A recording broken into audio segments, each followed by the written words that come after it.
Hello, Stephen Bedard here.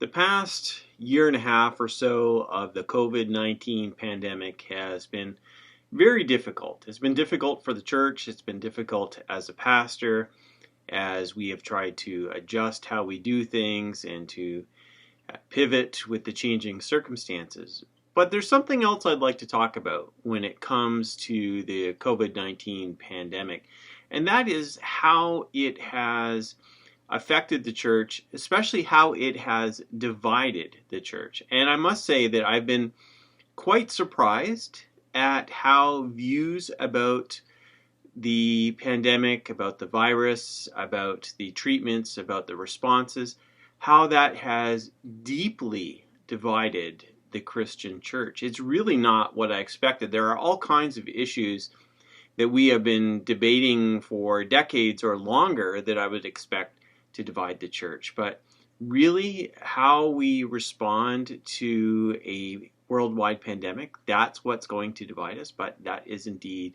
what has happened. There are churches that tell people that you are not allowed to come to their church unless you are wearing a mask, and there are churches that tell people you are not allowed to come to their churches if you are wearing a mask. So what do we do with all of that? Well, I actually want to talk specifically about the views of the vaccines. Of course, the attitude towards the masks is a part of it as well, but people have some very, very strong views about the COVID-19 vaccines. I see on Twitter all the time people praying that their loved ones would get the vaccine, and then I see other people calling for prayer that their loved ones would not get the vaccine because they are extremely concerned about that. And this is something that really has touched the core of people and has created a lot of division. So why is that? Why is there such division over the responses to COVID-19? And I think that it is more than just not sure how effective the masks are or how effective the vaccines are. I don't think it's purely a scientific question. I don't think it's something as much as maybe it happened too quickly in terms of the development and people are concerned about it.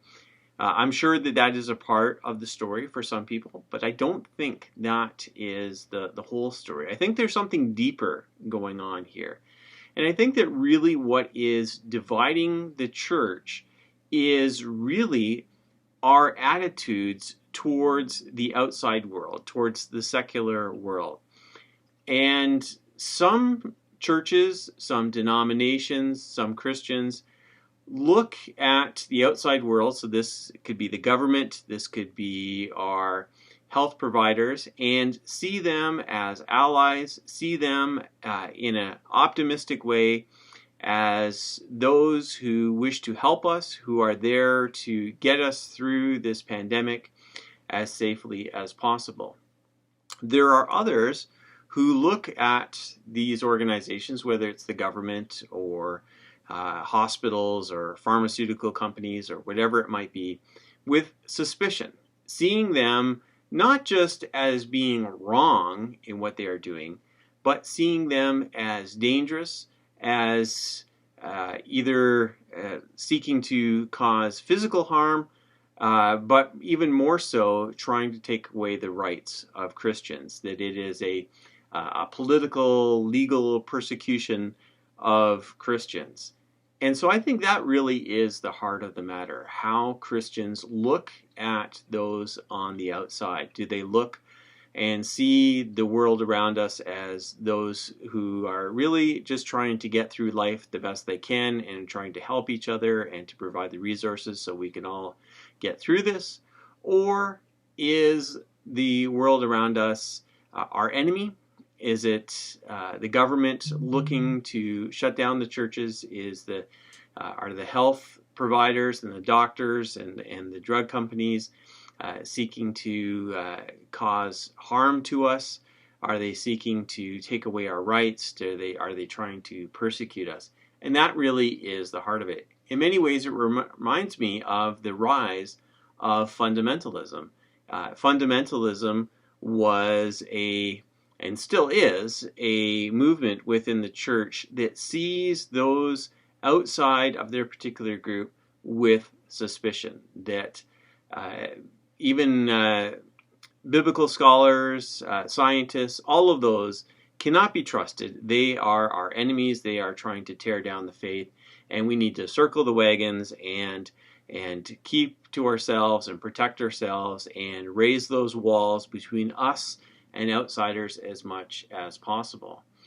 And I think that the original rise of evangelicalism was seeking to step away from that and to take the best of what was out there. Not a naive acceptance, but an attitude that perhaps we don't have to be suspicious about everyone, that we can give people the benefit of the doubt and be watching. If we see that there is something that goes against our faith, of course, they need to respond then.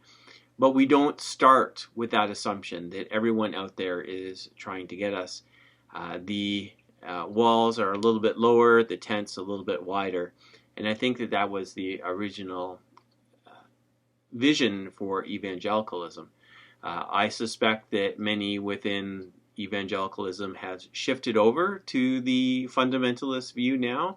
I see a neo-fundamentalism that really seeks to have as high walls between us and them as possible. But I'm not here to judge those things. I just want to observe and to comment on the fact that I think that that's the heart of the matter. The reason why churches are divided over the vaccine is not because each group has looked at the science, each group has looked at the clinical trials and have come to different conclusions. I think it really comes down to how we view the world around us. Do we view the world around us with a critical acceptance that we will give them the benefit of the doubt, that they are willing to do good things for us unless we see evidence to the contrary? Or do we look at the world around us with suspicion, assuming that they are out to get us? I think that that is the heart of the matter. Thank you for listening to my rambling on this topic. Please subscribe to my channel and visit me at my website, stephenjbedard.com. Thank you, and God bless.